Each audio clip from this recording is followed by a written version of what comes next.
Welcome back to Lesson 6, Finalize Your Plan. Are you ready to finalize your plan to achieve your goal? Let's begin. Remember those rules. Be sure you're listening. Be sure that you're thinking and then saying or pointing. And make sure that you have decided on some choices when you see that symbol in the bottom left corner. So welcome back to your goal setting lessons.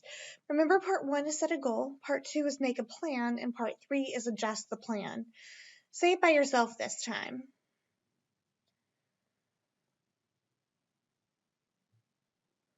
Great job. What question do you ask yourself when you are setting a goal? Is it A, what is my goal? Or B, what is my plan? Make your choice now. If you said, what is my goal? Great job.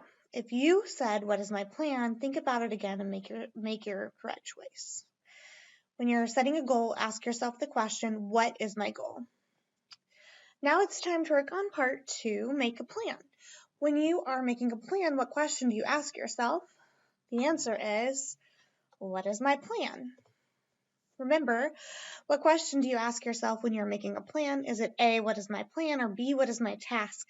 Think about your answer. Make your selection now. If you said A, what is my plan? You're exactly right. If you said B, change your answer. Think about what question you ask yourself when you're making a plan. It's what is my plan? Today you're going to finalize your plan so that you can achieve your goal. Let's review that goal for your behavior that you've set. And it is, I will be a responsible student by following directions and doing my work quickly, quietly, and with good quality without disrupting the class. So far, you've done a lot of work towards meeting your goal. You have actually set a goal. You've identified some barriers in the way of reaching your goal. You've thought of ways to overcome those barriers. You've made a timeline for reaching your goal by looking at the calendar, and you've chosen a tool that will help you reach your goal. Let's finalize what you've done so far to achieve your goal. Next, you'll need to answer 4 questions to finalize your plan. Question 1, what can you do to improve your behavior? An example might be, use my self-monitoring checklist tool to earn at least 30 points per day in 3 out of 5 days. You can choose, what do you think?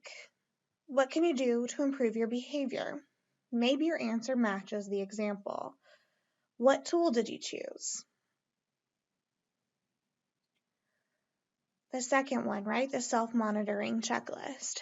Remember we talked about using the second tool, behavior self-monitoring checklist, and it has certain points that you need to meet each time. You have a grading scale that you're being graded on in each class period by Miss Gillette. If you scored a 3 on every single point, the highest you could get is a 45, but I'm asking you to at least get a 2 on everything. That means that you have expected behavior. You're doing this task independently, and the teacher may have to tell you no more than 3 times. If you got a 3, it means less than 3 times, a 2 or 1 times. If you got a 1, she had to tell you a lot of times to do it, so more than 3 times. Make sure that you're focused on scoring your behavior accurately, because remember, your scores are going to get compared with your teacher's scores. Remember that other tool that will help you graph your progress, and we get to watch the trend line. What we'd like to see is that by day 5, you have scored in the 30 points range. That means you got a 2 on everything. If you score higher than that, that's awesome. But remember, you're going to be plotting your points each day, connecting the graph as you go along. The goal, remember again, is 30 points in 3 out of 5 days. Which barriers could keep you from improving your behavior? Remember, making jokes and acting silly sometimes when you are looking for attention from your teachers or peers. Name a barrier that might keep you from improving your behavior. Think back to that SDLMI probe. Think back to all of our lessons so far, and it may even match the example. What's a barrier? Making jokes and acting silly or looking for attention from teachers and peers is a good example. And next, what can you do to remove those barriers? Keep in mind that you have a responsibility as a student. There's a time and a place for making jokes and acting silly. When you think about all of the parts, all the components that go into being a good student, like being ready to learn, paying attention, following directions, asking questions, offering to help, doing your best, following rules, using a quiet voice, participates, and respecting others, you'll be able to overcome that barrier very quickly. And we have now tools to do so. But first, we began on the 17th. We've talked about this on the 17th.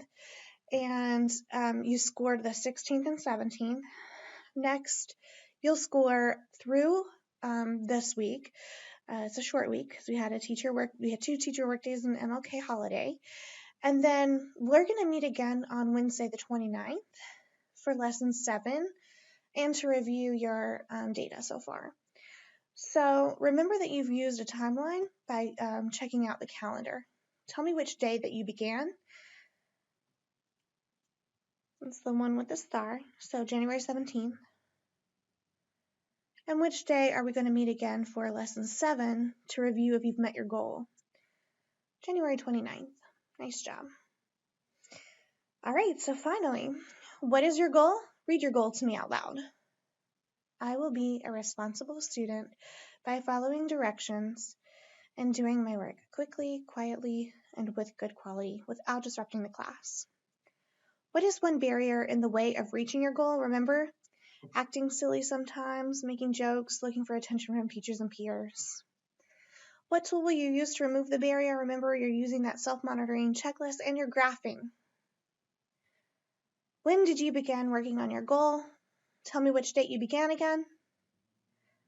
January 17th. Which date will we meet again to review if you've met your goal? January 29th. Nice job today. Go ahead and take your SDLMI probe. Don't move too quickly. Be sure that you're reading your questions carefully and think about your answers. Thank you.